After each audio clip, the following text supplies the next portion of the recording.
पर होनी चाहिए। लंदन में बैठा मुजरिम कैसे आर्मी चीफ लगा सकता है? पसंद का आर्मी चीफ लगाने का मकसद सिर्फ तहरीक इंसाफ को नुकसान पहुंचाना है। सदर आरिफ अलवी आर्मी चीफ लगाने से पहले मुझसे मुशावरत जरूर करेंगे, किसी भी इदारे से कोई इख्तिलाफ नहीं। जबान पाक ने बोल न्यूज के एंकर पर्सन मखदूम साहब से गुफ्तगू करते हुए इमरान खान का कहना था कि 12 जमातों को फौज कंट्रोल करने का ख्वाब कभी पूरा नहीं होगा।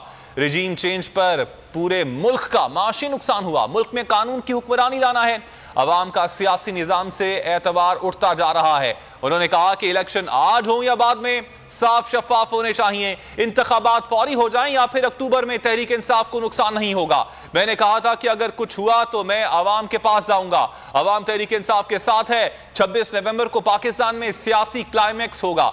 अमेरिका से बराबरी की बुनियाद पर ताल्लुकात चाहता हूं। किसी भी मुल्क से ताल्लुकात जाती नहीं, रियासत की बुनियाद पर होते हैं।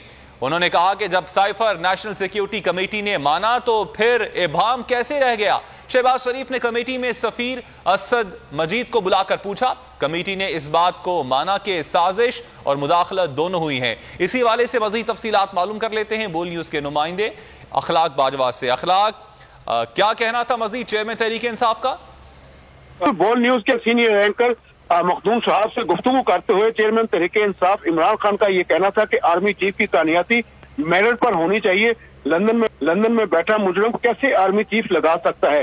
पसंद का आर्मी चीफ लगाने का मकसद सिर्फ और सिर्फ तहरीक इंसाफ को नुकसान पहुंचाना है। सदर आरिफ अलवी आर्मी चीफ लगाने से पहले मेरे से मुशावरत जरूर करेंगे। उनका कहना था कि किसी भी इदारे से कोई इख्तलाफ नहीं। 12 जमातों को फौज कंट्रोल करने का ख्वाब जो है वो कभी पूरा नहीं होगा। रजीम चेंज पर पूरी मुल्क का माशी नुकसान हुआ है और मुल्क में कानून की हुक्मरानी लाना जरूरी है। उनका कहना था कि अवाम का सियासी निजाम से एतबार उठता जा रहा है। इलेक्शन आज हो या बाद में साफ शफाफ होने चाहिए। इंतखाबात फौरी हो जाए या फिर अक्टूबर में तहरीक इंसाफ को नुकसान नहीं होगा। मैंने कहा था अगर कुछ हुआ तो मैं अवाम के पास जाऊंगा। अवाम तहरीक इंसाफ के साथ इस वक्त खड़ी है। 26 को पाकिस्तान में सियासी क्लाइमेक्स जो है वो होगा और अमेरिका से बराबरी की बुनियाद पर तल्लुकात चाहता हूं। उनका मजीद कहना था कि किसी भी मुल्क से तल्लुकात जाती नहीं, रियासत की बुनियाद पर होते हैं।